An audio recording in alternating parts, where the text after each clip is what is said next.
দর্শক, শেখ হাসিনার বিরুদ্ধে পূর্বাচল প্রকল্পে প্লট দুর্নীতির ৩ মামলার রায় হবে আজ। এই মুহূর্তে মহানগর দায়রা জজ আদালতে আছেন আমাদের সহকর্মী মাহতাব মিনহাজ। বিস্তারিত জানতে সরাসরি যুক্ত হচ্ছি তার সঙ্গে। মিনহাজ, আমরা তো জানি সকাল 11টায় রায় ঘোষণা হবে। এই মুহূর্তে আদালতের পর্যবেক্ষণ সম্পর্কে আমাদেরকে জানাবেন এবং কারা কারা এই মুহূর্তে উপস্থিত আছে এবং জজ আদালতে পরিবারের যে সদস্যরা রয়েছেন তাদেরকে ঘিরে যে দুর্নীতির যে মামলাটি রয়েছে, রাজুকের প্লট দুর্নীতির যে মামলা, সেই পৃথক 3টি মামলার রায় আজ 11টা বাজে আপনি যেমনটি সংবাদে বলেছেন এর রায় ঘোষণা করা হবে।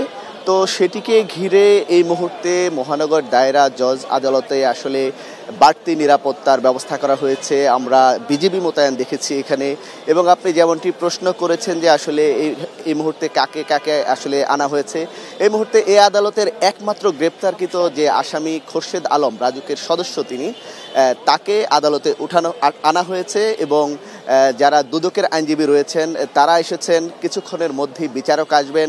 এছাড়া আদালত চত্বরে আরও অনেক উৎসুক জনতা এসেছেন আজকে মামলার রায় ঘিরে আসলে কি হয় সেটি দেখার জন্য। আপনাকে যদি একটু আদালতের যদি আমি একটু পরিবেশ আমার ক্যামেরার মাধ্যমে দেখাতে পারি, এই ফাঁকে যদি একটু আমি এই মামলার যদি একটু প্রেক্ষাপট বলে থাকি। আপনি জানেন যে আসলে দুদক এই 2025 সালের জানুয়ারিতে কিন্তু শেখ হাসিনা সহ মোট 47 জনের বিরুদ্ধে মোট এই 3টি মামলা হয়। মোট এছাড়া আরও 3টি মামলা হয়, অর্থাৎ দুদক এই প্লট দুর্নীতি ঘিরে মোট 6টি পৃথক মামলা করেন। সেই পৃথক মামলাগুলোর মধ্যে প্রথম যে 3টি মামলা 1, 2, 3, এই 3টি মামলার রায় হচ্ছে আজ ঘোষণা করা হবে এবং এই মামলাগুলো হচ্ছে আপনার 10ই মার্চ এগুলোর প্রথম অভিযোগপত্র দাখিল করা হয়। এরপর এই মামলাগুলোকে ঢাকার যে মহানগর বিশেষ জজ আদালত রয়েছে সেই আদালতের 4 নম্বর কোর্ট এবং 5 নম্বর কোর্টে এই 6টি মামলাকে আলাদা করে দেওয়া হয়েছে। এবং আজকের যে 3টি মামলা রয়েছে, এই 3টি মামলা হচ্ছে এখানের যে বিশেষ 5 নম্বর আদালত রয়েছে সেই আদালতে এই 3টি মামলার বিচার কাজ গত প্রায় 4.5 মাস ধরে কিন্তু এই বিচার কাজ চলার পরে আজ এই মামলার রায়ের দিনক্ষণ ঠিক করা হয়।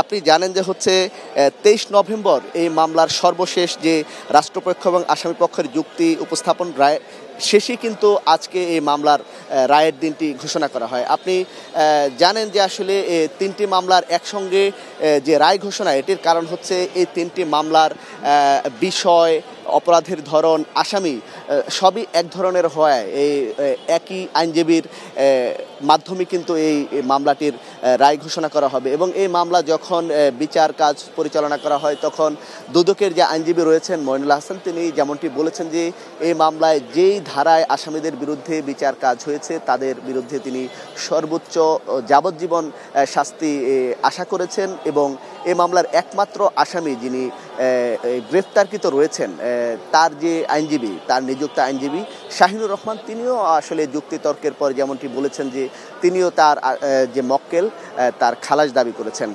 আপনি জানেন যে আসলে এই যে শেখ হাসিনা সহ তার যে পরিবারের সদস্য, অর্থাৎ তার ছেলে সজীব ওয়াজেদ জয়, তারপর তার মেয়ে পুতুল, এই 3 জন যখন তারা ক্ষমতায় ছিলেন তখন আপনার পূর্বাচল থেকে 10 কাঠা করে মোট 3টি প্লট কিন্তু তারা নেন। তো এখানে তাদের বিরুদ্ধে যে অভিযোগটি আনা হয় দুদকের পক্ষ থেকে, তারা এই দুদক থেকে জমি বরাদ্দ নেওয়ার জন্য যে আসলে মানদণ্ড, সেই মানদণ্ডটি আসলে তাদের ছিল না এবং আসলে তারা যে তফসিল দিয়েছিলেন, তাদের যে হলফনামা দিয়েছিলেন সম্পত্তির, আসলে সেখানে বলা হয়েছিল যে তাদের কোনো জমিন তাদের কোনো নিজেদের বাসা নেই। আসলে অনুসন্ধানের পর জানা যায় আসলে তাদের নিজেদের বাড়ি জমি সবই রয়েছে। তো এই সমস্ত বিষয়গুলো ঘিরে কিন্তু আজ কিছুক্ষণ পরে এখানে যিনি বিচারক রয়েছেন আব্দুল্লাহ আল মামুন, তিনি এই 3টি মামলার রায় আজ ঘোষণা করবেন এবং বাকি যে 3টি মামলা রয়েছে সেই 3টি মামলার রায় 1 ডিসেম্বর নির্ধারণ করা হয়েছে। তো আদালত প্রাঙ্গণ থেকে আমার কাছে এই ছিল সর্বশেষ পরিস্থিতি।